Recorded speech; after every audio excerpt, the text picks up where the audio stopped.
اور یہ جو تاریخ کے بارے میں تو سب دنیا جانتی ہے کہ یہ ہر بادشاہ نے اپنی مرضی سے لکھوائی ہے، تو اس کے بارے میں اتنا وثوق سے نہیں کہا جا سکتا جس کے اوپر ہم انحصار کر سکیں۔ تو اب بات آگے شروع کریں جو کرنے والی ہے، وہ یہ کہ جو باتیں میں پہلے نہیں بتا سکا تھا وہ یہ ہیں کہ کیونکہ پچھلے گروپ میں کچھ دوستوں نے حد سے بڑھ کر کچھ بات زبانی بھی کی۔ میں بہرحال ان کو اور کچھ نہیں کہنا چاہتا، یہ ان کی گھریلو تربیت تھی یا ان کے جماعت کی طرف سے تربیت تھی، کچھ بھی کہہ لیں، بہرحال ان کا اپنا قصور کم ہے اس میں۔ تو ان کو لیے میں بتا دوں کہ بھئی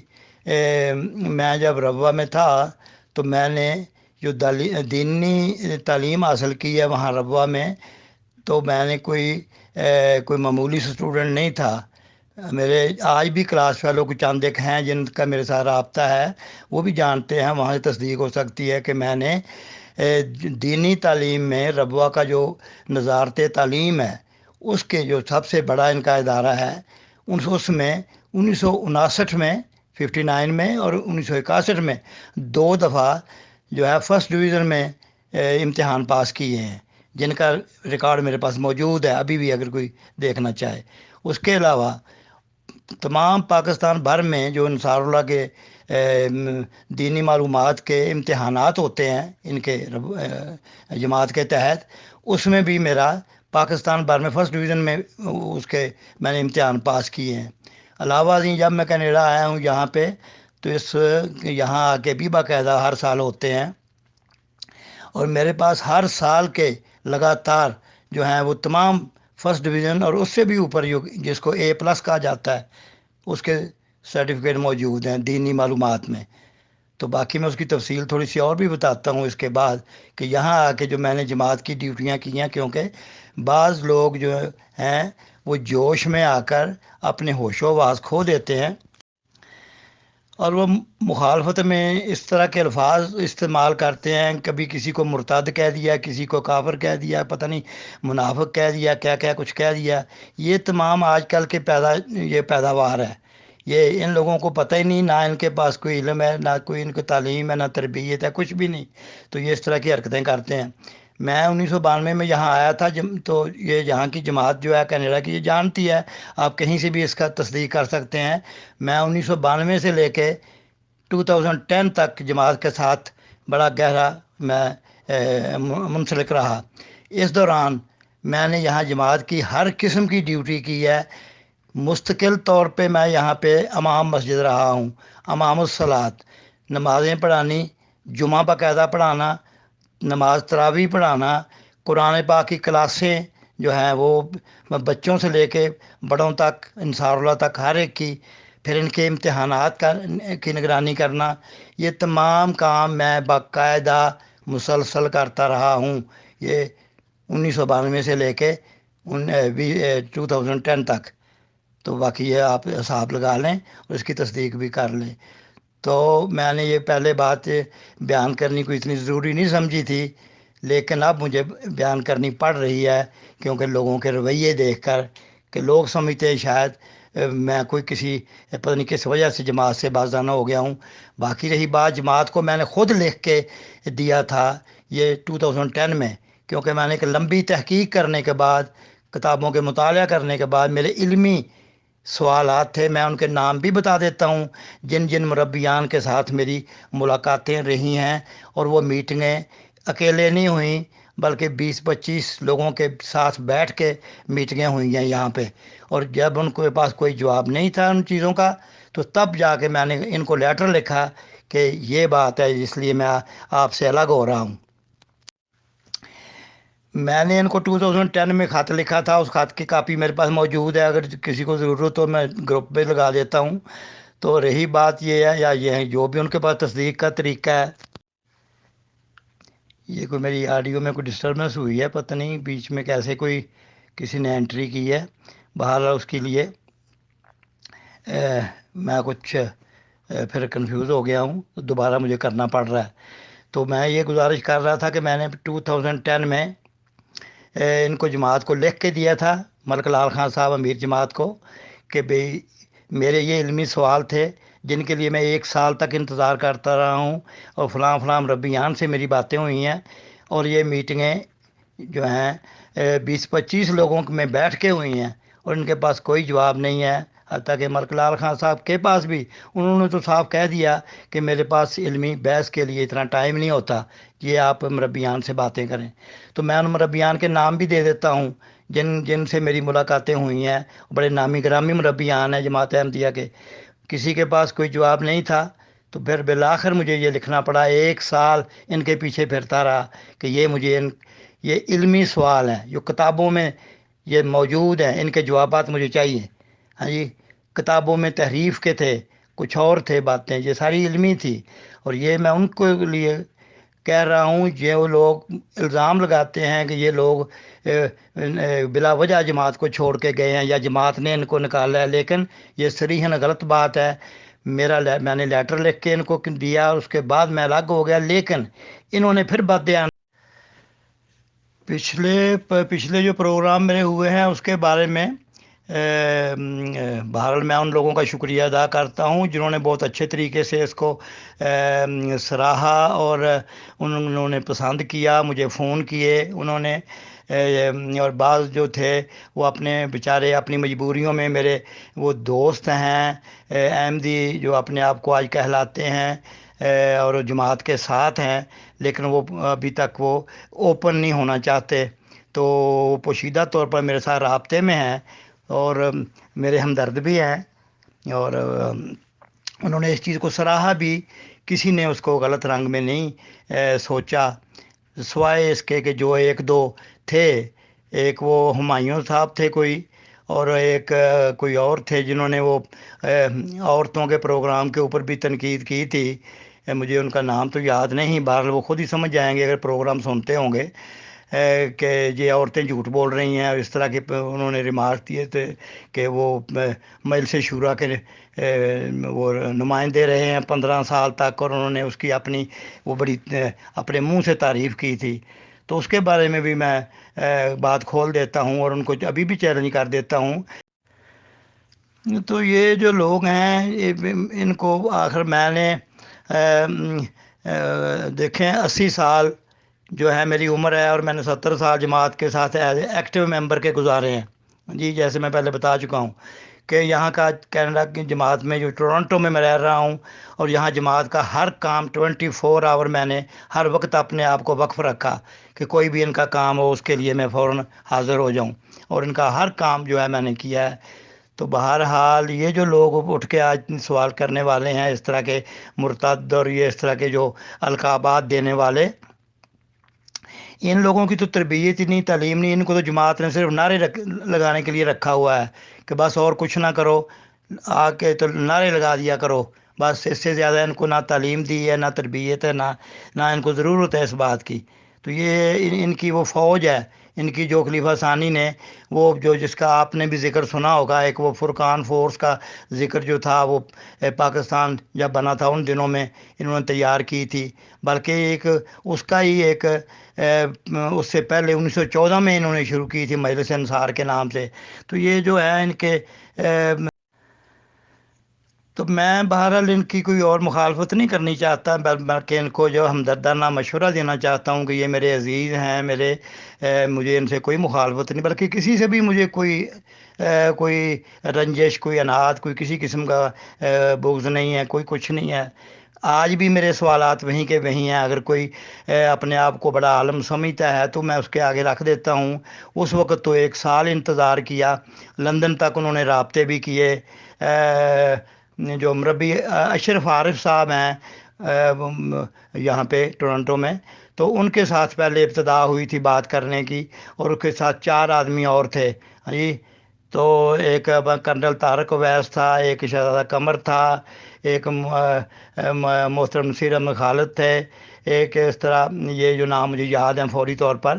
یہ لوگ تھے جن کے روبرو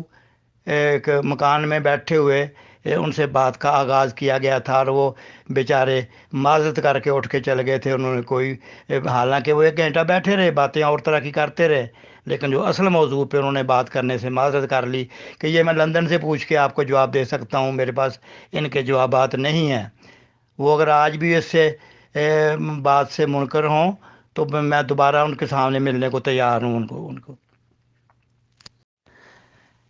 وہ تو جماعت سے علیحدگی کے بارے میں تو میں نے مختصر سے ہی آپ کو بتایا ہے، وہ اگر تفصیل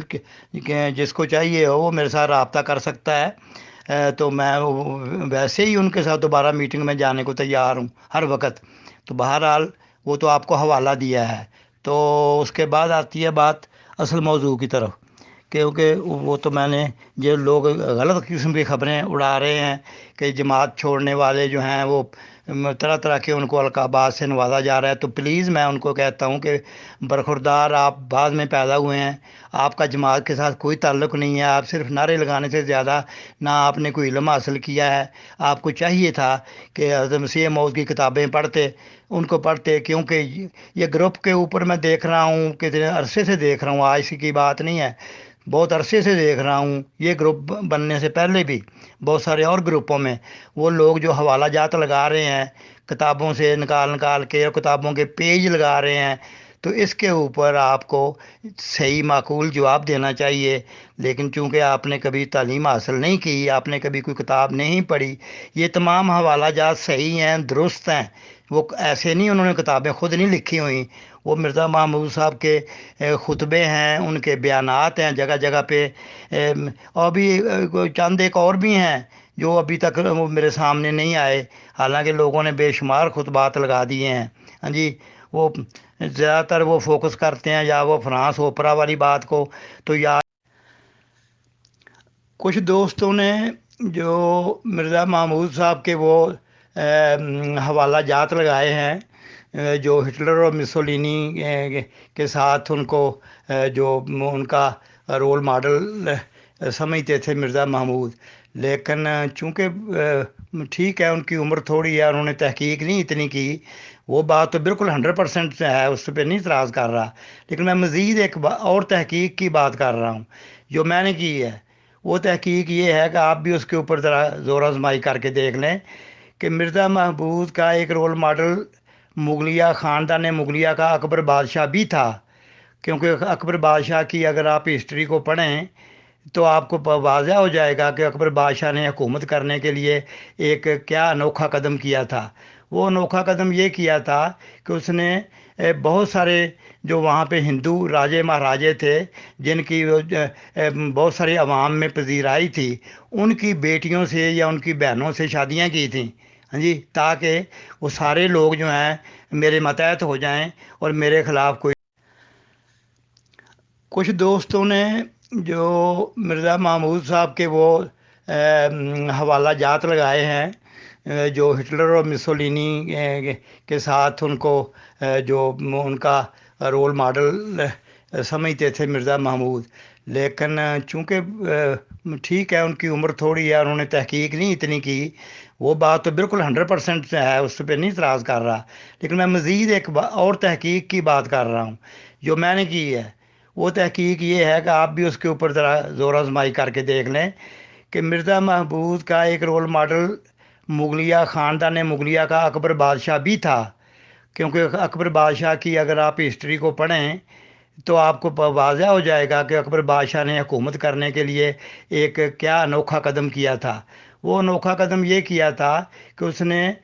بہت سارے جو وہاں پہ ہندو راجے مہاراجے تھے جن کی بہت ساری عوام میں پذیرائی تھی، ان کی بیٹیوں سے یا ان کی بہنوں سے شادیاں کی تھیں، ہاں جی، تاکہ وہ سارے لوگ جو ہیں میرے ماتحت ہو جائیں اور میرے خلاف کوئی مخالفت کا شائبہ بھی نہ رہے۔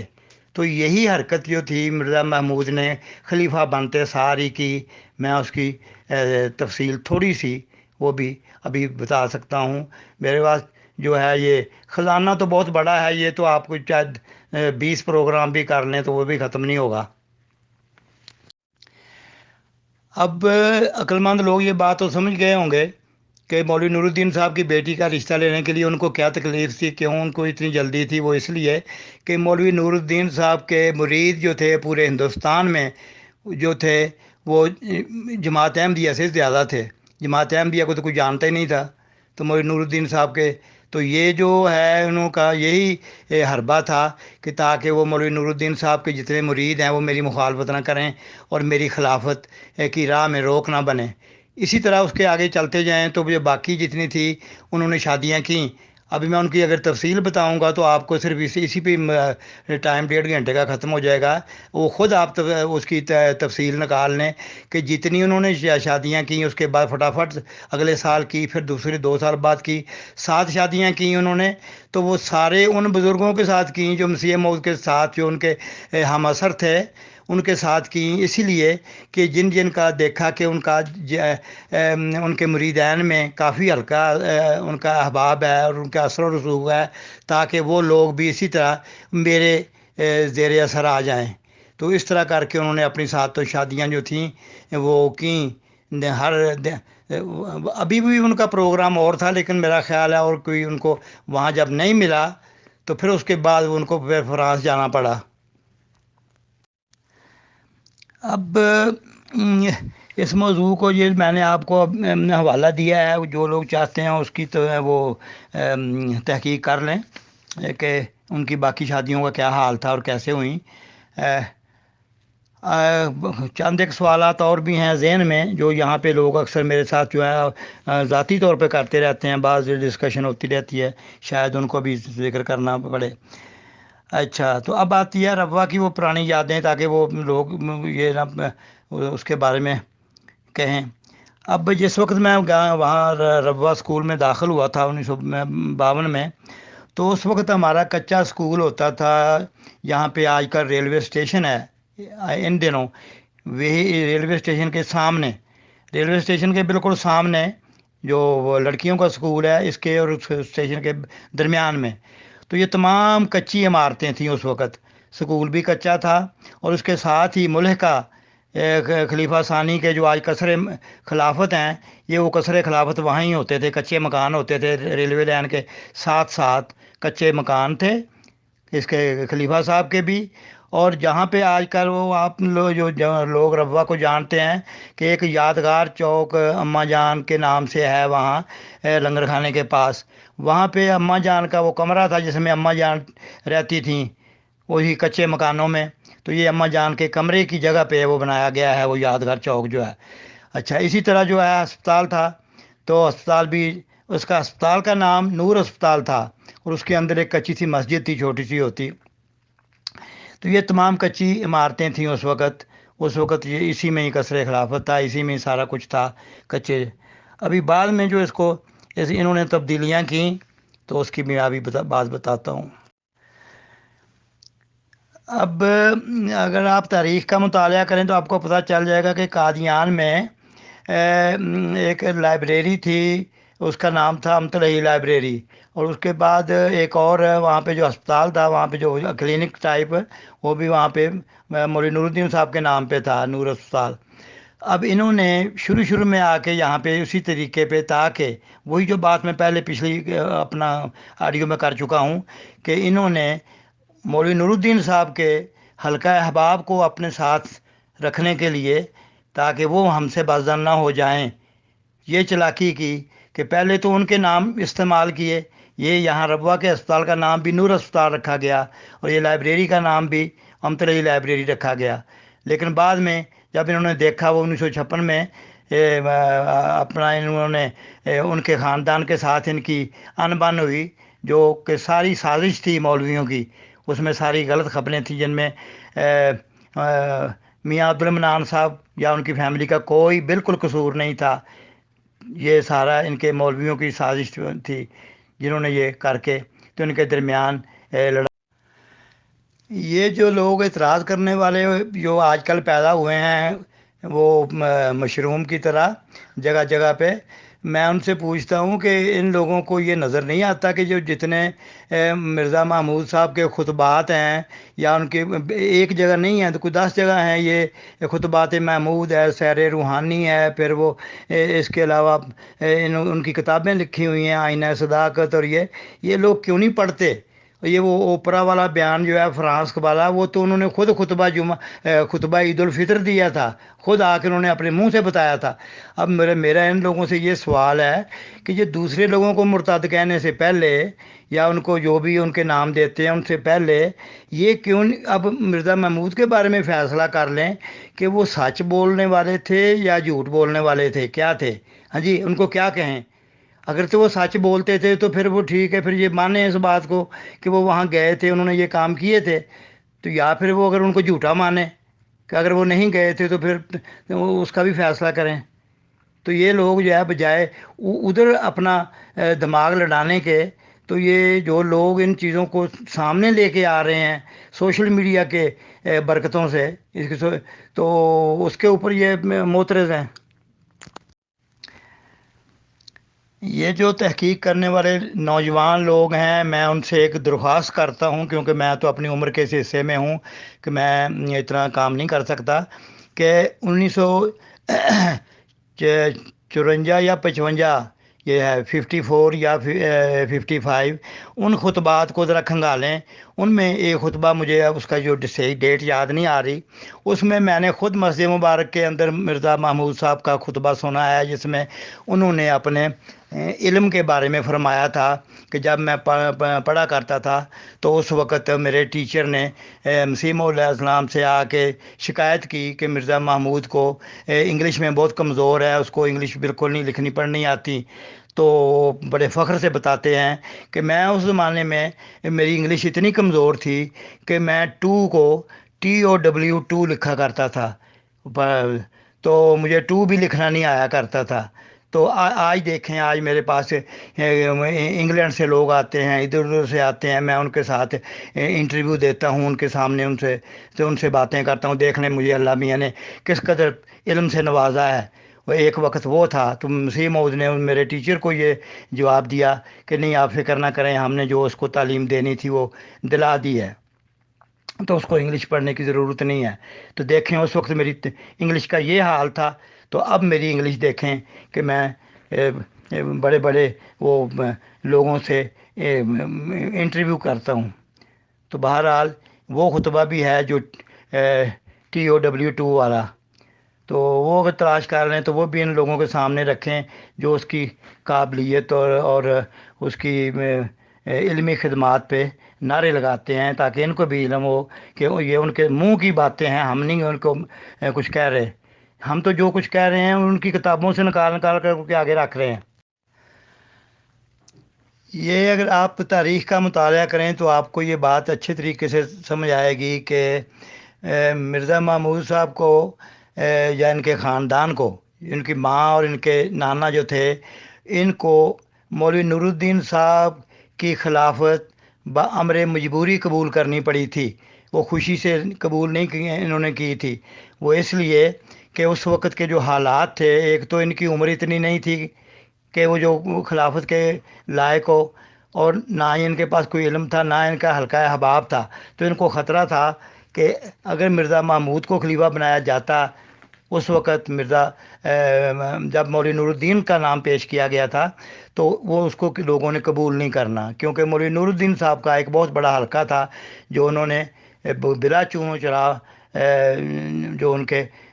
ماتحت آ جانا تھا۔ تو انہوں نے یہ ایک قسم کی چالاکی تھی ان کی کہ چلو کچھ زمانہ اس طرح گزر جائے گا، کچھ لوگوں میں ہمارا ہمارا اثر و رسوخ بڑھ جائے گا، تو اس کے بعد ہم اگلی سازش جو ہے، مولوی نور الدین صاحب کی ایج کتنی کا ہے، وہ بھی کچھ سال نکال لیں گے، تو اس کے بعد تو پھر ہم نے اس وقت تک مرزا محمود بھی تھوڑا جو ہے سیاںہ ہو جائے گا، تو پھر یہ اس کے اوپر ہم قبضہ کریں گے خلافت کے اوپر۔ جو اس کے نانا جی کا اور اس کے ماموں میر اسحاق کا یہ پروگرام، اور اس کی اماں جی کا، یہ جو تھے ان کے گروپ کی اس وقت سے خواہشات تھیں، اور اسی کے مطابق انہوں نے مولوی نور الدین صاحب کو جو 6 سال کا ٹائم دیا تھا کو، اس لیے پھر 1914 میں یہ کھل کر سامنے آ گئے۔ یہ 1954 میں جب خلیفہ ثانی پہ چاقو کا حملہ ہوا، جس کا ذکر پہلے ہو چکا ہے، اس کے بعد مولویوں نے ان کے کان بھرنے شروع کیے اور وہ میاں عبد المنان عمر کی فیملی کے خلاف انہوں نے ہر طریقے سے سازشیں کرنی شروع کی ہیں، وہ کرتے کرتے انہوں نے تو اسی دوران دو تین اور بھی واقعات ہوئے جو ایک پیرل چل رہے تھے اکٹھے کہ ایک تو یہ ہوا کہ اس کا مرزا ناصر کو جو حکومت دی گئی مرزا بشیر الدین کے بیمار ہونے پہ، تو ساری جو تھی عملاً ان کے ہاتھ میں، تو مرزا رفیع احمد صاحب کے جو لوگ تھے کچھ اس پہ بد دل ہوئے، تو ایک اور ہی وہ بھی گروپ تیار ہونے لگا۔ اسی طرح کر کے انہوں نے باقی کئی لوگ تھے جنہوں نے جس طرح مرزا ناصر صاحب جو تھے، ان کے بچوں نے بھی، جو مرزا فرید اور مرزا انس ہیں اور مرزا لقمان، انہوں نے بھی پردے نکالنے شروع کیے اور انہوں نے اپنی بدماشیاں یہ شروع کر دیں، طرح طرح سے لوگوں کے ساتھ فراڈ، اور وہ ابھی خلافت کے نام پہ لوگ ان سے لٹتے رہے کہ انہوں نے کئی پراپرٹی پہ قبضہ کیا لوگوں کی، اور کئی طریقے سے انہوں نے پھر اور بھی مختلف قسم کے ہیلے بہانے کر کے مرزا لقمان نے تو کئی لڑکیوں کے ساتھ تعلقات استوار کیے، جس کا بھی ابھی ذکر میں آپ کو بتا دیتا ہوں کہ بھی کیسے وہ ہوا اور کیا کہاں ہے۔ یہ 1954 میں جب خلیفہ ثانی پہ چاقو کا حملہ ہوا، جس کا ذکر پہلے ہو چکا ہے، اس کے بعد مولویوں نے ان کے کان بھرنے شروع کیے اور وہ میاں عبد المنان عمر کی فیملی کے خلاف انہوں نے ہر طریقے سے سازشیں کرنی شروع کی ہیں، وہ کرتے کرتے انہوں نے تو اسی دوران دو تین اور بھی واقعات ہوئے جو ایک پیرل چل رہے تھے اکٹھے کہ ایک تو یہ ہوا کہ اس کا مرزا ناصر کو جو حکومت دی گئی مرزا بشیر الدین کے بیمار ہونے پہ، تو ساری جو تھی عملاً ان کے ہاتھ میں، تو مرزا رفیع احمد صاحب کے جو لوگ تھے کچھ اس پہ بد دل ہوئے، تو ایک اور ہی وہ بھی گروپ تیار ہونے لگا۔ اسی طرح کر کے انہوں نے باقی کئی لوگ تھے جنہوں نے جس طرح مرزا ناصر صاحب جو تھے، ان کے بچوں نے بھی، جو مرزا فرید اور مرزا انس ہیں اور مرزا لقمان، انہوں نے بھی پردے نکالنے شروع کیے اور انہوں نے اپنی بدماشیاں یہ شروع کر دیں، طرح طرح سے لوگوں کے ساتھ فراڈ، اور وہ ابھی خلافت کے نام پہ لوگ ان سے لٹتے رہے کہ انہوں نے کئی پراپرٹی پہ قبضہ کیا لوگوں کی، اور کئی طریقے سے انہوں نے پھر اور بھی مختلف قسم کے ہیلے بہانے کر کے مرزا لقمان نے تو کئی لڑکیوں کے ساتھ تعلقات استوار کیے، جس کا بھی ابھی ذکر میں آپ کو بتا دیتا ہوں کہ بھی کیسے وہ ہوا اور کیا کہاں ہے۔ اب یہ جو باتیں تو بہت ساری ہیں جو دائیں بائیں سے ذہن میں آتی ہیں، لیکن ان کا جو ہے ایک تسلسل قائم رکھنا مشکل ہوتا ہے کہ یہ خلیفہ ثانی کے بارے میں یہ جو آپ کتابوں میں پڑھتے ہیں کہ ان کو حکومت کا بڑا شوق تھا، اور وہ حکومت کا شوق پورا کرنے کے لیے انہوں نے پہلا تو وہ کام کیا جو اس خلافت کے وقت ہوا تھا، انہوں نے بدماشی کر کے، تو اس کے بعد آگے آتی ہے بات، انہوں نے حکومت حاصل کرنے کے لیے کیا کیا ہاتھ پاؤں مارے کہ جن لوگوں کو پتہ ہے یا نہیں تو ابھی پتہ کر لیں کہ انہوں نے پاکستان بننے سے پہلے وہ کشمیر کمیٹی کا جو قیام ہوا تھا اس میں صدارت حاصل کرنے کے لیے اور جنرل سیکٹری شپ حاصل کرنے کے لیے اس میں شامل ہوئے، اور اس میں عملی طور پر حصہ لیا۔ یہ اس کی جو بھی کہانی بناتے ہیں، یہ فخر سے ابھی بھی بیان کرتے ہیں ہمارے مربیان اور مولویان کہ یہ ان کی خدمات ہیں، وہ خدمات نہیں تھیں، وہ ان کا اس پہ انہوں نے شیخ عبداللہ کو بلا کے اس وقت جو کہ وہ اس وقت وہ وہاں پہ اسٹوڈنٹ یونین کا وہ صدر یا جنرل سیکرٹری تھا، اس کے ساتھ ساز باز کی تھی، تو ان کا وہ ہر ممکن طریقہ یہ تھا کہ کسی نہ کسی طریقے سے حکومت میں کہیں سے حصہ کو مل جائے اس کے بعد انہوں نے آگے آ کے پھر پاکستان میں داخل ہونے کے بعد پہلے تو قائد اعظم سے رابطہ کیا، قائد اعظم کے ساتھ اس کو اپنی وفاداریاں جتلائیں کہ جی میں اپنی وفاداریوں کو، جس کا یہ اپنی تاریخ میں بتاتے ہیں کہ جی یہ ہم نے پاکستان بنانے میں خلیفہ ثانی نے یہ کردار ادا کیا، لیکن ان کی منافقت کی انتہا یہ ہے کہ اگر انہوں نے وہ قائد اعظم کے ساتھ سنسیئر تھے، مخلص تھے، تو مجھے یہ بتایا جائے کہ چوری ظفر اللہ خان جو ان کے یار غار تھے، جو ان کے رازداں تھے، جو ان کو فرانس اوپرا میں لے کے جا سکتے تھے، تو کیا وہ ان کی مرضی کے بغیر وہ کام کرتے تھے؟ چوری ظفر اللہ خان جو تھے وہ تو انہوں نے قائد اعظم کا جنازہ کیوں نہ پڑھا؟ قائد اعظم کے جنازے کے وقت وہ پیچھے کیوں کھڑے رہے؟ یہ ان کی وفاداری تھی۔ یہ احمدی حضرات، یہ ایک جو پاکستان بننے کی جو ہے بڑی اس میں خدمات گناتے ہیں، اور اس میں ایک فرقان فورس کا ذکر کرتے ہیں۔ اچھا جی، ابھی پہلے کشمیر کمیٹی کا ذکر ہوا تھا، پھر فرقان فورس کا۔ ابھی فرقان فورس بھی قائد اعظم کو صرف اپنی وفاداری کا یقین دلانے کے لیے انہوں نے کوئی بمشکل 150 لوگوں کا، جو گاؤں سے لوگوں بھرتی کیے تھے، ادھر ادھر کے وہ لوگ تھے، ان کو انہوں نے وہ بھرتی کر کے انٹرینڈ قسم کے لوگ، ان کو انہوں 150 لوگوں کا ایک کی نفری وہاں پہ کشمیر میں بھجوائی، تو اس کو جو فرقان فورس کا نام دیتے ہیں۔ یہ تمام حربے جو تھے وہ اسی لیے تھے کہ کسی نہ کسی طریقے سے جو ہے ہمیں ایک تو حکومت پاکستان جو ہے وہ ہماری وفاداریوں پہ مطمئن ہو جائے، اور ہمیں کوئی نہ کوئی حصہ مل جائے، کیونکہ اس کے بعد آگے بھی واقعات ہیں اس کے ساتھ جو منسلک ہیں، کہ انہوں نے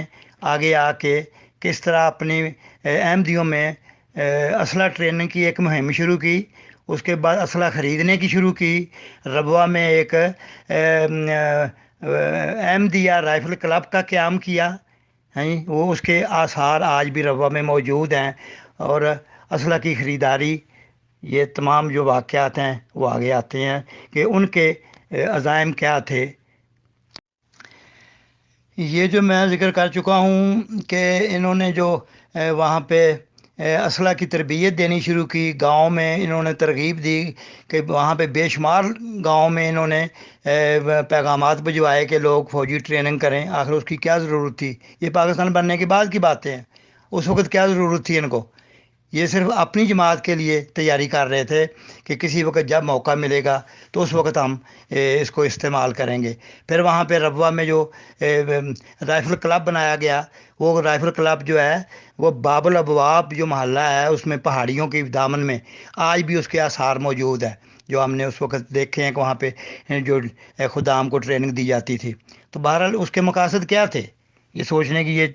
بھی ایک مذہبی جماعت ہے۔ دیکھا جائے مسیح موعود نے بار بار کہا ہے کہ میری جماعت مذہبی جماعت ہے، ہمارا سیاست سے کوئی تعلق نہیں، لیکن ان کو اتنی دلچسپی کیوں تھی کہ بار بار اس سیاست میں اور اس طرح کی سازشوں میں حصہ لیتے تھے، اس طرح کے وہ پروگرام بناتے تھے؟ اور اسی کے تسلسل میں آگے آپ جائیں گے تو میں ابھی وہاں نہیں جانا چاہتا، جو 1970 کے انتخابات میں انہوں نے پیپل پارٹی کا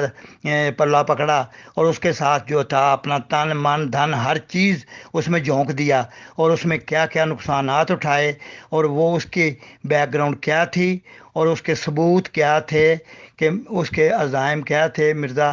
طاہر احمد وہ سندھ کی زمینیں حاصل کرنے کے لیے وہ بھٹو کے پیچھے پیچھے پھر رہے تھے، اور ایک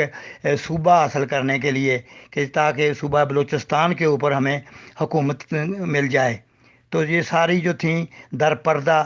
یہ سازشیں تھیں جس کے اوپر یہ عمل ہو رہا تھا۔ ایک واقعہ اور ذہن میں آ گیا کہ آپ لوگ تو اکثر فرانس اوپرا کی بات کرتے رہتے ہیں، تو وہ تو ایک بات پرانی ہو گئی ہے۔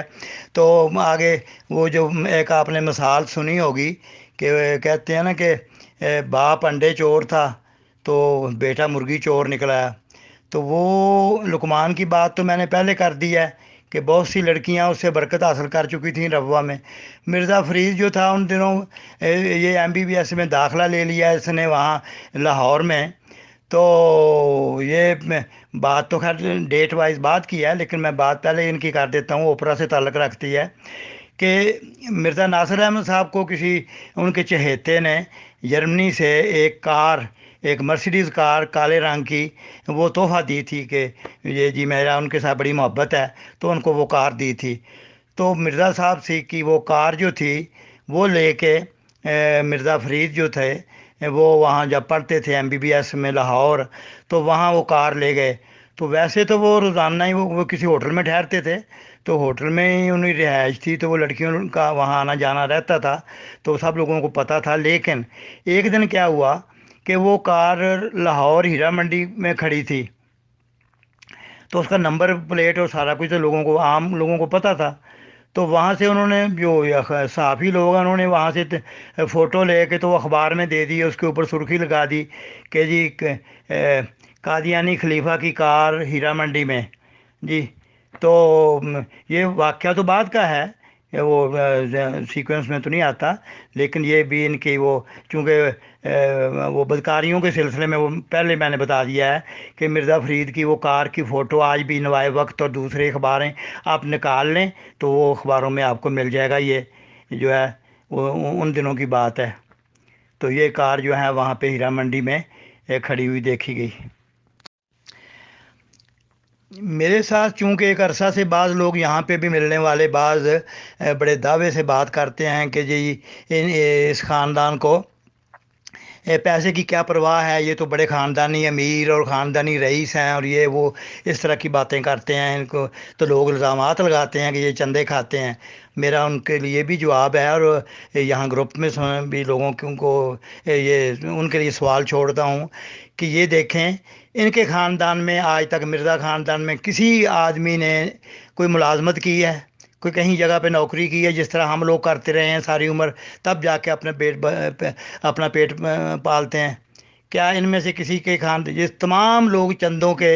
اوپر یہ پرورش پا رہے ہیں جتنے ہیں، اور یہ پیسے کے اس قدر بھوکے ہیں کہ اس کی میں آپ کو کتنی مثالیں دے سکتا ہوں۔ ایک چھوٹی سی مثال آپ ذہن میں رکھیں کہ مجھے مرزا ناصر صاحب کے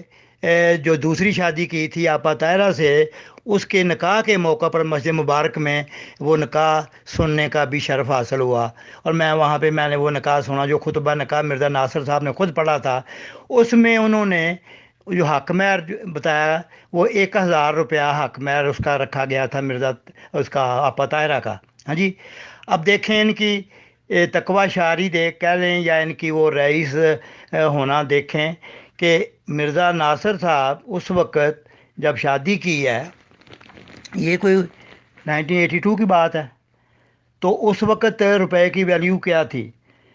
اب اس کا موازنہ کریں کہ مرزا ناصر صاحب کی پھپھی جو امطل حفیظ بیگم تھی، نواب امطل حفیظ بیگم، ان کا نکاح 1908 میں پڑھا گیا تھا، اور اس کا وہ حق مہر جو تھا وہ 54,000 روپی تھا، 54,000 روپے۔ اب یہ کیوں جی؟ وہ اس وقت کا روپے کی ویلیو کیا تھی، اور آج یہ جو ہے ابھی 1000 روپیہ حق مہر۔ کیا کوئی شریف آدمی اس کو سننا پسند کرتا ہے، یا اس کے اوپر کیا تبصرہ آپ کریں گے؟ پھر ان کے جو لوگ ان کے رئیس ہونے کے ثبوت دیتے ہیں، ان کے لیے میں جو 3-4 حوالہ آپ کے سامنے رکھتا ہوں کہ آپ دیکھ لیں کہ پہلے مسیح موعود علیہ السلام نے اپنی زندگی میں براہین احمدیہ لکھی تھی، تو اس کے لیے انہوں نے لوگوں سے ایڈوانس وہ پیسے مانگے تھے کہ میرے پاس اس کے لیے وہ خرچہ نہیں ہے، تو میں آپ کو کتابیں دے دوں گا۔ بہرحال اس کی تفصیل آپ خود پڑھ لیں وہاں سے۔ اچھا، تو اگر اس کے بعد آتی ہے بات آگے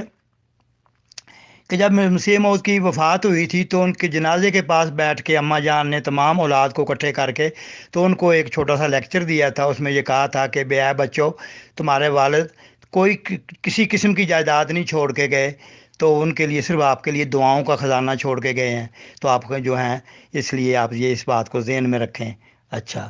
تیسرا جو ہے حوالہ اس کا یہ ہے کہ مرزا محمود صاحب جو ہیں وہ 1941 کا ان کا خطبہ ہے، ان کی صحیح ڈیٹ بھی میں دے دوں گا۔ تو 1941 کا خطبہ ہے، اس میں وہ کہتے ہیں کہ جی جب مسیح موعود کی وفات ہوئی تو صدر انجمن احمدیہ کی جو میٹنگ ہوئی، اس میٹنگ میں یہ فیصلہ کرنا تھا کہ مسیح موعود کے فوت ہونے کے بعد ان کے خاندان کا وظیفہ کس قدر مقرر کیا جائے تاکہ ان کا گزارا ہو سکے۔ تو وہ لوگ طرح طرح کے، مولوی محمد علی صاحب اور خواجہ کمال الدین صاحب، وہ جو تھے طرح طرح کے اس کے اوپر بیان بازی کرتے تھے۔ کوئی کہتے تھا اتنے ہونے چاہیے، کوئی اتنے ہونے چاہیے۔ میں بھی وہاں چونکہ ممبر تھا، وہاں بیٹھا تھا، مجھے ان کی باتیں سن کے بڑی اشد تکلیف ہوتی تھی کہ یہ ہمارے گزارا جو ہے وہ کتنا مقرر کیا جائے۔ تو بہرحال اس کی بھی تفصیل اس خطبے میں ہے۔ تو اگر یہ رئیس تھے تو یہ باتیں کیوں تھیں؟ اس کے بعد مسیح موعود علیہ السلام کی ایک کتاب ہے نشان آسمانی، اس کو آپ کھول لیں، اس کے پہلے پیج کے اوپر ہی دیکھ لیں، وہاں پہ لکھا ہوا ہے اس کتاب کی قیمت پتہ نہیں 3 آنے کی کتنی ہے، کیونکہ میرے پاس ابھی سامنے نہیں ہے، تو لوگ اس کو خرید کر پڑھیں تاکہ میں آئندہ بھی کتابیں چھاپنے کے قابل ہو سکوں۔ تو یہ تو ان کے ہیں امیری کے چرچے، جو لوگ ان کے ثبوت دینا چاہتے ہیں کہ ان کو پیسے کی ضرورت نہیں ہے، یہ تو خاندانی امیر ہے۔ یہ محترم، یہ آپ نے وہ عبد الحفیظ صاحبہ کا فرمایا یا نواب مبارکہ بیگم صاحبہ کے بارے میں کہا جاتا ہے کہ ان کا تھا شاید 57 یا 57,000 یا 56,000؟ اس کی وجہ یہ تھی کہ جو ان کے ہسبینڈ کی عمر تھی اس کے حساب سے رکھا گیا تھا کہ وہ 56 یا 57 سال کے تھے، اور وہ نواب مبارکہ بیگم صاحبہ شاید اس وقت 11-12 سال کی تھی۔ ربوہ کے بارے میں میں پہلے بات بتا چکا ہوں کہ وہاں پہ تمام کچے مکان تھے، کچی اور ہر قسم کی کوئی عمارت پکی نہیں تھی، اور یہ جو باقی چیزیں بھی ہیں وہاں پہ، یہ وہاں گول بازار اور مارکیٹیں وغیرہ یہ کچھ بھی نہیں تھا وہاں پہ۔ اچھا، اب اس کے بعد کیا ہوا کہ یہ وہ خلافت کی برکات شروع ہوئیں، اور اس کے بعد مکان پکے بننے شروع ہو گئے، اس کی ابتدا شروع ہو گئی، تو ہمیں تو سمجھ نہ آئی کہ یہ یکدم پیسہ کہاں سے آنا شروع ہو گیا ہے، جو کچوں سے پکے کی طرف منتقل ہونا شروع ہو گیا ہے۔ تو بہرحال اس وقت تو زیادہ معلومات نہیں ملتی تھیں، لیکن چونکہ یہی جو سوشل میڈیا نہ ہونے کی وجہ سے، تو آہستہ آہستہ جس طرح خبر بھی ہمیں ملتی تھی، کیونکہ بعض لوگ وہاں پہ جو سندھ کی زمینیں تھیں ان کی، جو انہوں نے گورنمنٹ سے دھوکہ کر کے لیں، وہ دھوکے کی بات میں بتاتا ہوں جو بعد میں اوپن ہوئی، کہ وہاں پہ بھی میرے کچھ عزیز تھے جو وہاں پہ جا کے ان کو وہاں پہ ڈیوٹی ملی، وہاں پہ زمینوں کی نگرانی کے لیے جو وہاں پہ گئے، ویسے یہ تھے منشی کے، مینیجر کے، اس طرح کر کے ڈفرینٹ جگہ پہ، کنڈری کے علاقہ میں، وہ محمود آباد اسٹیٹ میں۔ تو پھر پتہ چلا کہ انہوں نے، جب وہ لوگ وہاں سے انڈیا سے آئے تھے تو ان تمام احمدیوں کو کہا گیا تھا کہ آپ کسی قسم کے کلیم نہ داخل کریں، کیونکہ ہم نے واپس قادیان جانا ہے۔ تو کیونکہ گورنمنٹ نے تو اجازت دی تھی کہ لوگ آپ اپنا کلیم کر سکتے ہیں، لیکن انہوں نے، خلیفہ صاحب نے منع کیا تھا کہ کوئی کلیم داخل نہ کرے، بلکہ انہوں نے مزید اپنی تسلی کرنے کے لیے لوگوں سے کہا کہ آپ لوگ اپنے اپنے کلیم جو ہیں وہ ہمارے پاس آ کے جمع کرائیں، ہم جماعت اپنے طور پہ مجموعی طور پہ اکٹھے کلیم دائر کرے گی، اور ہم نے واپس قادیان جانا ہے ہر حالت میں، اس لیے کوئی بندہ کلیم نہ کرے۔ اب بعد میں کیا کیا انہوں نے کہ وہ جو کلیم تھے، انہوں نے کلیم جو تھے وہ انہوں نے اپنے نام کروا لیے، اور پبلک کو تو اندھیرے میں رکھا، اور اس میں جو ان کے کرتا دھرتا تھے، ایک تو مرزا مظفر احمد صاحب تھے جن کا نام لوگ ایم احمد کے نام سے واقف ہیں زیادہ تر لوگ۔ وہ ایم احمد صاحب جو تھے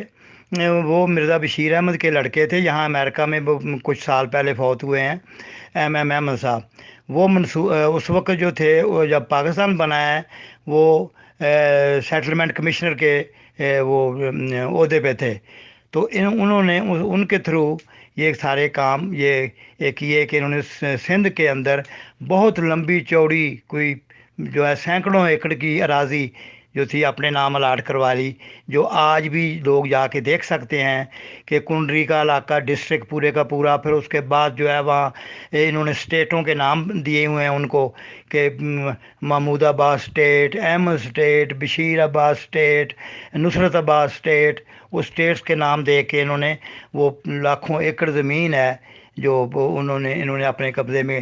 کی ہوئی اس وقت ایک کلیم۔ اور کچھ زمین جو ہے ربوہ کے نواح میں مغربی سمت احمد نگر گاؤں ہے، اس کے ارد گرد ہے، وہاں مرزا ناصر کی بھی ہے، مرزا طاہر، مرزا رفیع سب کے حصے میں آئی ہے۔ اس کے بعد سرگودا سے آگے جائیں تو خوشاب سے پہلے قائد آباد ہے، قائد آباد سے وہ نورپور تھل کا علاقہ ہے، وہ نورپور تھل میں وہاں پہ زمینیں بھی انہوں نے اپنے نام الاٹ کروائی ہیں۔ ہاں جی، اب یہ ان کو کوئی سوال نہیں کرتا بھی مسیح موعود کا تو وفات کے وقت کوئی ان کی جائیداد ہی نہیں تھی، تو یہ کہاں سے جائیداد اوپر سے آ گئی ان کو، وہ جو ہے اچانک ہی نازل ہو گئی؟ اس کے بارے میں بھی سوچنا چاہیے۔ اچھا جی، یہ سوال آپ کا میرے سامنے آیا ہے، میں نے تو میرے سامنے بھی ہے تاریخ پڑھی ہوئی، وہ اس کی تاریخ میں جو نواب مبارکہ بیگم کا نام ہے کہ 1908 میں ان کا نکاح پڑا تھا اپنا مولوی نور الدین صاحب نے، تو اس کے بارے میں لکھا ہے کہ وہ ان کا جو ہے ان کی تاریخ سے میں نے پڑھا ہے، تو وہ 54,000 تھا، تو نواب امثل بھی تو بہت چھوٹی تھی اس وقت، تو ان کا تو اس وقت کوئی ذکر نہیں ہے، وہ تو اس وقت گود میں تھی، تو بہرحال اس کو کلیئر کیا جا سکتا ہے، اس وہاں پہ لکھا ہوا ہے یہ کہ نواب مبارکہ بیگم کا نکاح جو تھا وہ نواب محمد علی صاحب سے ہوا تھا، تو ان کا جو حق مہر تھا وہ 54,000 تھا، 54,000، تو یہ جو وہاں لکھا ہوا ہے۔ بہرحال وہ میرا کہنا تو خیر اس پہ اعتراض نہیں ہے کوئی بھی، لیکن کہنا صرف یہ ہے کہ کوئی بھی ہو، اگر اس وقت اپنی بیٹی کے لیے 54,000 رکھا جا سکتا ہے تو دوسروں کی بیٹی کے لیے 1,000، میرا صرف نقطہ اتنا ہے کہ دوسروں کی بیٹی کے لیے جو ایک پڑھی لکھی ڈاکٹر ہے اور وہ بھی اسی طرح ینگ ہے، بہت عمر میں فرق ہے، تو عمر کا فرق بھی دیکھ لیں، باقی تعلیم کا بھی دیکھ لیں، اس کے حساب سے تو اس کی بڑی ویلیو ہے یہ جو ہے طاہرہ بیگم، تو ان کو 1,000 پہ ہی جو ہے وہ ٹال دیا گیا، پتہ نہیں وہ بھی ملا ہے کہ نہیں ملا، وہ تو اللہ جانے، وہی بتا سکتی ہیں۔ پچھلے میرے پروگرام میں کسی نے سوال کیا تھا کہ وہ جو قاتلانہ حملہ ہوا تھا اس کی وجہ کیا تھی، تو میں نے اس کا یہی جواب دیا تھا کہ مرزا محمود صاحب کی زہر آلود تقاریر تھیں جو انہوں نے 1914 سے شروع کی ہوئی تھی، تو کسی مہربان کو بہت تکلیف ہوئی تھی اور اس نے بڑی شدید گالیاں بھی نکالی تھیں، وہ شاید ہمایوں صاحب ان کا نام تھا، تو میں ان کو یہ کہنا چاہتا ہوں کہ وہ برائے مہربانی وہ 1917 1921 کے الفضل پڑھنے کی تکلیف کریں، اگر ان کو نہیں پڑھنا آتا تو وہ کسی اور سے پڑھوا لیں کہ وہاں پہ انہوں نے مسلمانوں کے بارے میں کیا مرزا محمود نے کہا ہے، اور پھر کتاب جو ہے ان کی کیا ہے اس کا نام، آئینہ صداقت، اس کو بھی دیکھ لیں کہ اس کے اندر انہوں نے تمام مسلمانوں کو کافر قرار دیا ہے کہ جو لوگ مسیح موعود کو چاہے انہوں نے دیکھا ہو یا نہ دیکھا ہو، وہ نہیں ان کو ان کی پیروی کریں گے یا ان کی نہیں بیعت کریں گے تو وہ دائرہ اسلام سے خارج ہیں، ہاں جی۔ اور اسی کتاب کا حوالہ ذوالفقار علی بھٹو کی جو قومی اسمبلی کی جو میٹنگ ہوئی تھی اس میں اس وکیل نے مرزا ناصر کے آگے رکھا تھا، یہ بھی حقیقت ہے کہ آپ وہ بھی اس کے اوپر انٹرنیٹ کے اوپر موجود ہے کہ وہی آئینہ صداقت کا وہی حوالہ کہ بھی جو مرزا قادیانی کو نہیں مانتا وہ دائرہ اسلام سے خارج ہے اور میرے نزدیک کافر ہے، اور پھر اسی طرح وہ صورت قرآن پاک کی جو یہ جو خلیفہ ثانی کے اوپر، ہاں وہ بھی مجھے جس طرح رہ رہ کے بات یاد آ رہی ہے کہ وہ کسی بیوقوف نے یہ بھی کہا، سوال کیا تھا کہ جی وہ جب جماعت سے باہر نکل گئے ہیں یعنی میرے بارے میں، تو وہ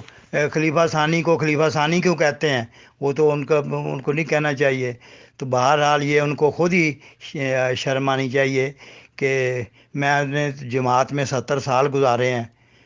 تو 70 سال گزارے ہیں تو جو ایک اتنی پکی عادت پڑی ہوئی ہو وہ ساتھ کو چھوڑتے چھوڑتے بھی ایک ٹائم لگتا ہے، ایک وقت لگتا ہے، تو اس لیے میرے منہ سے۔ اور دوسری بات یہ ہے کہ لوگ مرزا محمود کو نام کو کم جانتے ہیں، خلیفہ ثانی کو کے نام کو، احمدی جتنے ہیں، جتنے بھی دنیا میں احمدی ہیں ان کو پوچھ کے دیکھ لو کہ ان کو مسیح موعود کا نام پوچھ کے دیکھ لیں آپ، کسی کو نہیں پتہ ان میں سے، اسی طرح مرزا محمود کے نام کا کسی کو نہیں پتہ، ان کو صرف خلیفہ ثانی کا ہی پتہ ہے، ہر بندے کو خلیفہ ثانی یا مسیح موعود، یہ دو نام ہی ہر ایک کو دماغوں میں جو ہیں وہ گھسے ہوئے ہیں، ان کے اصل نام سے کوئی بندہ بھی واقف نہیں ہے، تو بہرحال ان کو یہ اعتراض کرنے سے پہلے تھوڑے سے اپنے دماغ کو بھی چلا لینا چاہیے، تو بہرحال لیکن کیا کریں، ان بیچاروں کو اگر اتنی عقل ہوتی تو یہ کوئی کتابیں پڑھ لیتے یا یہ جو حوالے دیکھ لیتے تو اب بھی اس کے اوپر سوچتے۔ جیسا کہ میں شروع میں اپنے انٹرویو کے شروع میں بھی بتا چکا ہوں کہ میں یہاں پہ جماعت کی خدام الاحمدیہ کی اور انصار اللہ کی کلاسیں لیتا رہا ہوں، ان کے دینی ان کے کہ ان کا دین کا نالج کس قدر ہے. تو مجھے ان کا علم ہے کہ خدام الاحمدیہ کی اور انصار اللہ کی کہ یہ لوگ بالکل زیرو ہیں. ان کو کسی کو اپنی کتابوں کا نہیں پتہ کہ مسیح موعود نے کیا لکھا ہے اور یہ ہمیں مربی کیا بتا رہے ہیں. جی ان کو ایسے غلط تعلیم دی گئی ہے کہ وہ اسی میں ہی صرف یہ جلسے پہ اکٹھے ہوتے ہیں اور نعرے لگاتے ہیں کہ تو میں تو بار بار ان کے آگے ہاتھ جوڑتا ہوں کہ خدا کے واسطے یہاں دوسری انہوں کے غلط قسم کے وہ کبھی یہ بھٹو کے بارے میں لے آتے ہیں کہ فلانا الہام لکھا ہوا ہے کہ وہ 52 سال کی عمر نہیں پائے گا تو قتل ہو جائے گا. کبھی ضیاء الحق کے بارے میں وہ اس طرح کے جھوٹے پراپیگنڈے کرتے رہتے ہیں. لیکن یہ کبھی مسیح موعود کی وہ پیشگوئی کیوں نہیں پڑھتے جو انہوں نے درسمین کے اندر لکھی ہوئی ہے. وہ لکھتے ہیں کہ انہی کے بارے میں مرزا محمود ہو, یہ سارا پورا خاندان, چاہے لقمان ہو, فرید ہو, سارے ان کے وہ لکھتے ہیں وہاں پہ کہ پیٹنا ہوگا 2 ہاتھوں سے کہ ہے مر گئے. پیٹنا ہوگا 2 ہاتھوں سے کہ ہے مر گئے, جب کہ ایماں کے تمہارے گند ہوں گے آشکار ہیں. تو یہ پیشگوئی جو ان کے بارے میں لکھی. جی محترم, ہم اب اختتام کی طرف بڑھتے ہیں. ایک محترمہ نے سوال پوچھا ہے. انہوں نے پوچھا ہے کہ مرزا بشیر الدین محمود صاحب کی جو اتنی زیادہ انہوں نے شادیاں کی اور ظاہر ہے ینگ لڑکیوں سے کی تھیں, لیکن وہ تقریباً ساری ان کی زندگی میں ہی فوت ہو گئیں, اور وہ اس بعد انہیں ایک اور کرنی پڑتی تھی کیونکہ وہ 4 ایٹ اے ٹائم رکھتے تھے. صرف ان کی وفات کے بعد 2 بیویاں تھیں جو زندہ تھی, زندہ رہیں بعد تک, لیکن باقی بڑی بڑی ینگ بیویاں ان کے نکاح میں آئی لیکن ان کی زندگی میں فوت ہو گئیں. تو اس کے پیچھے بھی کیا کوئی بات ہے یا یہ اتفاق تھا؟ جی یہ سوال میرے سامنے آیا ہے تو اس کے بارے میں گزارش کروں گا کہ کچھ محاورات ایسے ہوتے ہیں جن کو جو انہوں نے کافی ارکریزی کرنے کے بعد ہمارے پہلوؤں نے بنائے ہیں کہ وہ کہا جاتا ہے کہ زبان خلق کو نکارہ خدا سمجھو. ایک تو بات یہ ہے. اب جہاں تک وہ امت الحی بیگم جو تھی, جو ان کی دوسری شادی تھی, پہلی شادی تو مسیح موعود کے زندگی میں بھی ہوئی تھی جب کہ خلیفہ ثانی کی اپنی عمر 14 سال تھی. اس وقت جو پہلی شادی مسیح موعود نے خود کی تھی ان کی خلیفہ ثانی کی, وہ تو دوسری شادی کی تھی امتلئی سے, جو امتلئی جو مولوی نور الدین صاحب کی بیٹی تھی. اس کے بارے میں تو جو ہے ہر زبان پہ ہے یہ چیز کہ ان کو زہر دے کے مارا گیا تھا. ہاں جی. تو باقی اس طرح ہی کر کے بلکہ ان کے دوسرے خاندان کے بچوں کو بھی یہ ربوہ میں یہاں زہر دینے کی کوشش کی گئی تھی. اچھا, کہ ان کے اپنے بھی بیان ہیں ان کے افراد خانہ کے, جو میاں منان صاحب کے جو باقی بچے تھے ان کے. اس کے بعد باقی آتی ہے بات یہ کہ جو شادیاں جتنی بھی کریں, یہ بات تو ان کی درست ہے کہ انہوں نے ایک طرف تو وہ نعرہ لگاتے ہیں کہ نبی پاک صلی اللہ علیہ وسلم سے تعلق کا, تو نبی پاک صلی اللہ علیہ وسلم کے جو اتنا گہرا تعلق تھا ان کا, تو انہوں نے کسی متعلقہ یا بیوہ سے شادی نہ خلیفہ ثانی نے کی, تو نہ ان کے بیٹے مرزا ناصر نے بھی نہیں کی. اسی طرح کو مرزا ناصر کے گھر میں بھی بیوہ بیٹھی تھی, بالکل نوجوان بیوہ بیٹھی تھی مرزا خلیل کی بیوی, تو اس کو وہ بھی پسند نہیں آئی. تو یہ جو کماریوں کے شوقین تھے, تو یہ بہرحال یہ سوچنے کی بات ہے, سب کے سوچنے کی. جی اور کوئی سوال ہے تو میں اس کے انتظار کر لیتا ہوں, تو ضرور سوال کریں, بخوشی میں حاضر ہوں ان کے لیے. جو میرے پاس معلومات ہیں میں ضرور ان کو سامنے رکھوں گا. جی محترم, اگلا سوال جو ہے وہ بھی ایک ممبر کا ہے.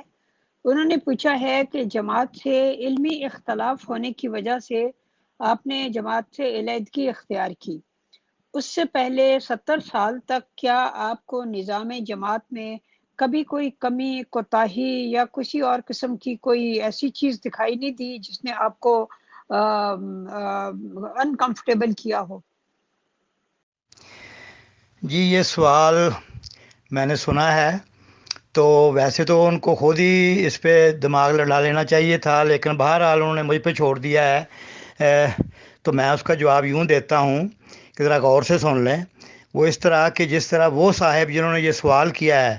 وہ پیدا ہوتے ہی اپنے ماں باپ کے ماتحت انہوں نے وہ مذہب قبول کیا جو ان کے ماں باپ نے ان کے کان میں ڈال دیا، اور اسی طرح باقی لوگ بھی اسی طرح چلتے آئے۔ میں بھی اسی طرح کا انسان ہوں کہ میرے ماں باپ نے بھی میرے پیدا ہوتے ہی مجھے جن جن خلیفوں سے متعارف کرایا، تو میں نے اس وقت نہ میرے پاس وہ پڑھنے لکھنے کا ٹائم تھا، نہ میں اس کی تحقیق میں پڑھ سکتا تھا، تو اس لیے میں وہ چلتا رہا ان کے ساتھ۔ دوسری بات یہ ہوتی ہے کہ وہ جو پاکستان کا دور ہوتا ہے، وہاں پہ ڈنڈے کا غلبہ ہوتا ہے، کہ وہاں پہ ماں باپ کا ڈنڈا اس قدر شدید ہوتا ہے کہ ماں باپ کا ڈنڈا بھی سر پہ ہوتا ہے، اور پھر ادھر بھی خلیفہ کا بھی ڈنڈا سر پہ ہوتا ہے۔ تو ان ڈنڈوں کے درمیان میں سے ہماری سوچ جو ہے وہ کام نہیں کرتی، تو وہ جیسے بھی ہے کولو کے بیل کی طرح انسان چلتا رہتا ہے اسی کی چیز کو لے کر بھی جو ماں باپ کہہ رہے گا۔ تو تیسری بات اس میں یہ ہوتی ہے کہ یوں ہی پڑھائی سے فارغ ہو کے پہلے انسان پڑھائی میں مشغول ہوتا ہے، اسکول سے فارغ ہوا آگے ملازمت میں پڑ گیا، وہ ملازمت میں پڑ گیا، اس کے بعد جو ہے وہ ملازمت میں جو اس قدر مصروف رہا کہ اس وقت نہ تو سوشل میڈیا تھا، نہ یہ سہولتیں تھیں۔ دوسری باتیں یہ تھیں کہ اس وقت کے دور میں کتابیں خریدنا، لانا، پڑھنا، وہ باتیں ایک الگ مسئلہ تھا۔ یہ ساری چیزوں کو بھی ذہن میں رکھیں۔ ابھی اسی بات کو آگے بڑھاتا ہوں کہ دیکھیں، اگر پاکستان کی حکومتوں کو دیکھیں تو پہلے تو اکھاڑ پچھاڑ ہوتا رہا ایوب خان سے پہلے، تو حکومتوں کو آپس میں ہی لڑائی جھگڑے چلتے رہے۔ اس کے بعد ایوب خان کی حکومت آئی تو ایوب خان کی حکومت میں ان کے ہمارے احمدیوں کے بہت سارے لوگ تھے جو اچھے اچھے عہدوں پہ تھے۔ اچھا، اس کی وجہ سے یہ ڈر خوف ہوتا تھا کہ خلیفہ ثانی صاحب جس کو پکڑ کے چاہے کوئی ربوہ سے باہر نکال دیں، اور بے شمار لوگوں کو ہم نے دیکھا ہے کہ ان کو ٹانگے پہ یا ریڑے پہ یا ٹریکٹر پہ بٹھا کے ان کا سامان زبردستی اٹھا کے کو امور عامہ کے گنڈے جو تھے وہ ربوہ سے باہر پھینک دیا کرتے تھے، کسی کو چنیوٹ چھوڑا ہے، کسی کو لالیاں چھوڑا ہے، یہ تمام چیزیں دیکھا کرتے تھے۔ ہاں جی، میں نے اپنا یہ حلفیہ بیان دے سکتا ہوں کہ ایک دن میں نے خود مولوی عزیز پامڑی کو ایک بندہ تانگے پہ بیٹھا جا رہا تھا، تو اس کے یہ ریلوے اسٹیشن کے پاس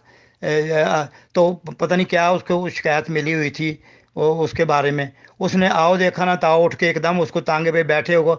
گریبان سے پکڑ کے نیچے اتارا اور اس کو تھپڑوں سے مارنا شروع کر دیا، اور کسی بندے کو نہیں پتا کہ یہ اس کی قصور کیا ہے، اس کا کیا ہے، اس کی گناہ کیا ہے اس کا۔ تو یہ جو بات سوچنے کی ہے وہ یہ ہے کہ میری اپنی فیملی اتنی لمبی چوڑی تھی، میرے بہن بھائی اور ماں باپ کے، ان کے لیے بھی ایک کمائی کرنا، میں گھر میں سب سے بڑا تھا، میں گھر میں سب سے بڑا تھا، مجھے ان کے تعلیم کے لیے، باقی پرورش کے لیے، مجھے جو اس کے لیے جو تھا ارننگ کرنی تھی، اس لیے میری مصروفیت اس قدر تھی، شدید تھی کہ میں یہ کتابوں کی طرف نہیں جا سکا، نہ میں کتابیں پڑھی۔ یہ ساری جو مطالعہ میں نے کیا یا مجھے فرصت ملی ہے وہ یہاں 1992 میں آ کے ملی ہے، اس سے پہلے میں اس قدر شدید مصروف رہا کہ مجھے وہ میرے کوئی نہ وسائل تھے، نہ کوئی میرے پاس اور کوئی سہولت تھی میرے پاس، تو اس لیے مجھے سب کچھ نظر آیا، دیکھا ہر کوئی، لیکن ہم بول نہیں سکتے تھے۔ اب یہاں آج ہی دیکھ لیں، جو لوگ یہ سوال کرتے ہیں آج ہی دیکھ لیں کہ آج یہ احمدی کہ یہ ہماری جماعت کیا کرتی ہے، کہ جو کچھ کام کرتی ہے، اگر کوئی بندہ بولتا ہے اس کے ساتھ کیا سلوک کرتی ہے۔ ہاں جی، اب میرے رشتہ دار سارے کٹ گئے ہیں ان کی وجہ سے، ہاں جی، کہ جی ان کو جماعت سے نکال دیا گیا ہے۔ بھئی یہ بات جو ہے، اب کوئی رشتہ دار یہ نہیں پوچھتا کہ اس کی وجہ کیا ہوئی ہے۔ ان کے سامنے میں اگر سوال رکھنے کی کوشش کرتا ہوں کہ بھی ان کا جواب دیا جائے تو وہ تو یہ بات سننے کو تیار نہیں ہے۔ تو بندہ خدا بات یہ ہے کہ یہ برائیاں اس وقت بھی نظر آ رہی تھیں، لیکن ان کے اظہار کی کوئی جگہ نہیں تھی کہ کس کے سامنے جا کے روئیں۔ ہمارا تو اس وقت میں مختصر سا یہ بتا سکتا ہوں کہ وہ اس قدر وہ ظالمانہ وہاں پہ حکومت تھی، ربوہ کے اندر اور خلافت کے اندر بھی سارے کچھ، کہ ہماری حالت تو وہ تھی کہ جیسا کہ کسی شاعر نے لکھا ہے نا کہ ہم نے چاہا تھا کہ حاکم سے کریں گے فریاد، ہم نے چاہا تھا کہ حاکم سے کریں گے فریاد، وہ تو کم بخت تیرا چاہنے والا نکلا۔ وہ بھئی ہم کس سے بات کریں جا کے، تو یہاں کے جتنے مربی مولوی امیر یہ سارے جتنے ہیں یہ سارے ہی تو ان کے ہیں، ان کے جو ہیں یہ وظیفہ خوار ہیں۔ اب کون سپورٹ کرنے والا؟ ہمارے تو اپنے ماں باپ ہمارا ساتھ نہیں دے رہے تھے ہیں، ہمارے جو ہیں باقی جو چچا تایا وہ ساتھ نہیں دے رہے تھے، تو ہم تنے تنہا کون بندہ ان سے ٹکر لے سکتا ہے؟ امید کرتا ہوں کہ ان کی تسلی ہوگی اور وہ خود اپنے دماغ سے بھی سوچیں۔ تو بہرحال اگر اور مزید ان کو کوئی تسلی تشفی نہ ہوئی ہو تو وہ میرے ساتھ رابطہ کر سکتے ہیں، میں حاضر ہوں۔ میرے ساتھ بہت لوگ ٹیلی فون پہ بھی میرے ساتھ اپنی جو ہے بات چیت کرتے رہتے ہیں، تو کوئی بات نہیں، میں ان کے لیے حاضر ہوں، جب جب مرضی ہو مجھے میرے ساتھ رابطہ کر سکتے ہیں۔ جی محترم، بہت بہت شکریہ، آپ نے بہت تفصیلی جواب دیا۔ تو اب میں گروپ کھول دیتی ہوں، اور ایک دو اور کوشچنز آئے ہوئے ہیں وہ بھی میں آپ کی خدمت میں گروپ کھولنے کے بعد پیش کرتی ہوں،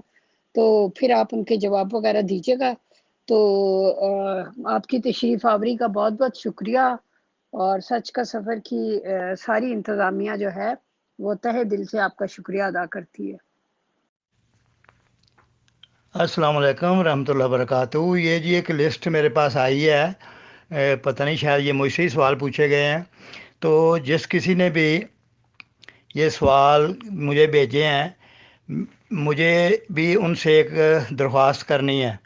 وہ یہ کرنی ہے کہ اس سے پہلے میں 2010 سے میرا جماعت کے ساتھ اختلاف ہوا تھا،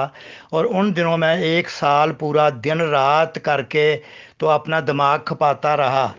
اور میں نے بڑی ٹینشن لی، تو مجھے بعد میں جو یہی کچھ ہوا کہ مجھے جماعت چھوڑنی پڑی۔ ہاں جی، اب مجھے وہ یہ صاحب بتائیں جو یہ سوال کر رہے ہیں کہ اگر ان کو میں یہ تمام چیزیں دوبارہ پرووائڈ کروں، وہی چیزیں جو کہ میں ایک فائلیں بند کر کے رکھ چکا ہوں، تو وہ میرے یہ جواب سننے کے بعد وہ کیا کریں گے؟ کیا وہ جماعت چھوڑ دیں گے؟ کیا وہ میرے ساتھ وعدہ کرتے ہیں اس بات کا کہ وہ میرے ساتھ کندھے کے ساتھ کندھا ملا کے کھڑے ہو جائیں گے اور وہ اعلان کریں گے، جماعت کے خلاف بات کریں گے؟ یا وہ صرف مجھے میرا دماغ خالی کرنا چاہتے ہیں؟ ان کا مقصد کیا ہے؟ کیوں کہ وہ خود کیوں نہیں پڑھنا چاہتے؟ سوال یہ ہے، اگر وہ مجھے ایک سوال مل گئے ہیں یا میں نے پڑھا ہے تو سوال ڈھونڈے ہیں، تو وہ کیا کریں گے اس کے بعد؟ کیا وہ سارے جواب سن کے چپ کر کے جا کے سو جائیں گے گھر جا کے؟ ان کا ایکشن کیا ہوگا؟ مجھے یہ وہ بتا دیں۔ السلام علیکم ورحمۃ اللہ وبرکاتہ۔ میرے محترم سید بخاری صاحب، میں آپ سے مخاطب ہوں کہ آپ کا میسج میں نے سنا ہے، شکریہ، جزاک اللہ۔ یہی نیک لوگوں کی نشانی ہوتی ہے کہ وہ بات کو غور سے سنتے اور اس کے اوپر، جیسے کہ اللہ تعالیٰ نے اولو الالباب کے بارے میں قرآن پاک میں فرمایا ہے، وہ سوچتے ہیں۔ اور ان لوگوں کو جو یہ اوٹ پٹانگ باتیں کرتے ہیں، ان کو بھی یہ سوچنا چاہیے۔ پہلے بھی شروع میں بھی میں بتا چکا ہوں کہ یہ لوگ، یہ جن کو سوشل میڈیا ایک نعمت کی شکل میں ان کے ہاتھ میں آیا ہے کہ ان کو بیٹھے بٹھائے گھروں میں ان کو لوگ حوالہ جات مہیا کر رہے ہیں، یہ انہی کی کتابوں سے ہیں، کسی نے کو خود لکھ کے تو نہیں بھیجے۔ تو یہ اگر علم حاصل کرنا چاہتے ہیں، جو لوگوں سے زبانی سوال پوچھنا چاہتے ہیں، تو سوشل میڈیا کے یہ تمام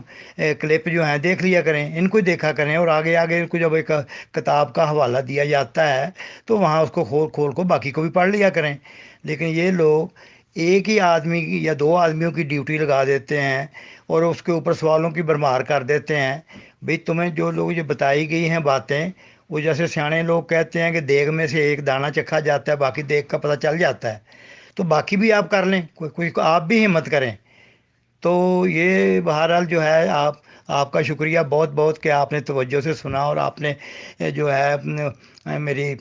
حوصلہ افزائی بھی کی کہ میں اس عمر میں، کہ میری عمر کا بھی خیال رکھا کہ اس عمر میں کہ انسان کو اس کی صحت کے بھی مسائل ہوتے ہیں، اور اس کے علاوہ بھی اور بہت سے مسائل میں ہیں، تو پھر بھی آپ لوگوں کے کہنے پہ یہ چیزیں میں آپ کو دے رہا ہوں۔ تو مجھے کیا ضرورت پڑی ہے کہ میں اس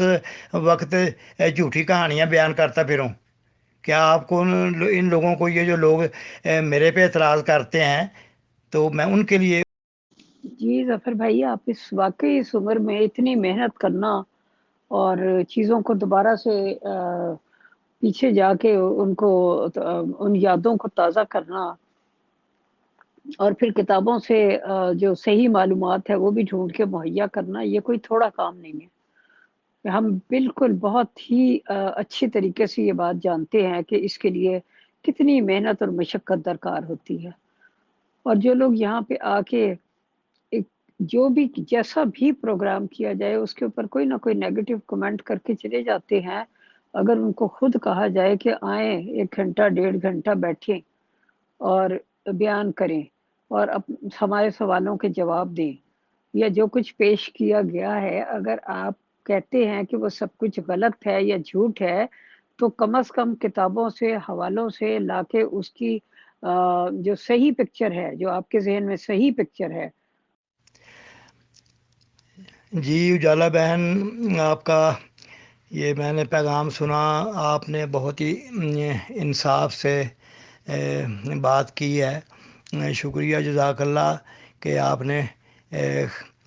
بالکل صحیح اور سچی بات کی ہے اور لوگوں کو آئینہ دکھانے کی کوشش کی ہے کہ ان لوگوں کی حالت یہ ہے کہ آپ دیکھیں کہ یہ لوگ باقی اپنے کاموں کے لیے اگر کسی کے ساتھ ان کا کوئی معاملہ ہو، کوئی لین دین کا معاملہ ہو، یا ایون کوئی بازار میں کوئی 10 روپے کی چیز خریدنے جائیں تو اس کے لیے گھنٹہ گھنٹہ یہ تکرار بھی کریں گے، بحث بھی کریں گے، ان کے ساتھ جو ہے دام اوپر نیچے کرنے کے لیے، یا اور دیگر معاملات میں کئی کئی گھنٹے صرف کریں گے۔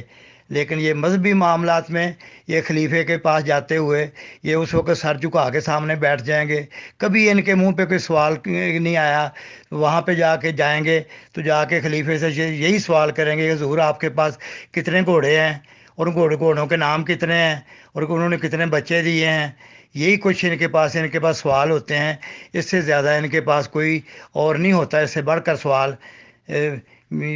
یا آپ کیا کہیں ان کو کہ یہ کبھی نہیں انہوں نے پوچھا کہ حضور یہ جو چندے اتنے ہوتے ہیں، یہ چندوں کا حساب دیا جائے۔ ہاں جی، کہ مولوی نور الدین صاحب کے وقت کی بات ہے، مسیح موعود کے زمانے کی بات ہے کہ انہوں نے ایک بڑا رجسٹر رکھا ہوتا تھا جس پہ انہوں نے سامنے سب لوگوں کے سامنے کہ یہ جو بندہ ادھر آئے تو یہ آگے رجسٹر کو ملاحظہ کر لے، اس کے اوپر چندوں کا، آمد کا اور خرچ کا حساب لکھا جاتا تھا، روز کا روز نامچہ اس کو کہتے تھے۔ تو آج ابھی کہاں گیا ہے؟ اب یہ لوگ کیوں نہیں پوچھتے اس کو، خلیفہ صاحب کو؟ تو بہرحال ان کے پاس ایک یہی کچھ ہے کہ انہوں نے جو فضول باتیں کرنے کے لیے ان کے پاس بہت ٹائم ہے، لیکن کام کی بات انہوں نے نہیں کرنی۔ تو بس یہ یہی ہے۔ اچھا، اللہ تعالیٰ ان کو ہدایت دے جی۔ السلام علیکم زائدہ، بہت بہت شکریہ آپ کا، آپ نے بہت قیمتی کتابیں شیئر کی ہیں۔ یہ کتابیں تو واقعی میرا مطلب ہے یونیک ہیں اس لحاظ سے کہ یہاں اویلیبل نہیں ہوتی، تو تھینک یو ویری مچ، آپ نے بہت فیاضی سے گروپ میں شیئر کر دی ہیں، تو انشاءاللہ ان کو سیو کر لیں گے اور ضرور پڑھیں گے۔ Thank you very much. جی شکریہ۔ اس کا میں نے وہ لگا بھی دیا ہے کہ کہاں سے سٹارٹ ہوتا ہے یہ قصہ نا، وہ اوپر میں نے لگایا ہے، تو آپ اس کو پڑھیں۔ اور دوسری ایک دو کتابیں ہیں جو کمال الدین و اتمام النعمت، وہ بھی دونوں کتابیں میں شیئر کرتی ہوں تھوڑی دیر میں۔ اور یہ جو زائدہ آپ نے لگایا وہ تو چلیں پیج انشاءاللہ پڑھیں گے ہی،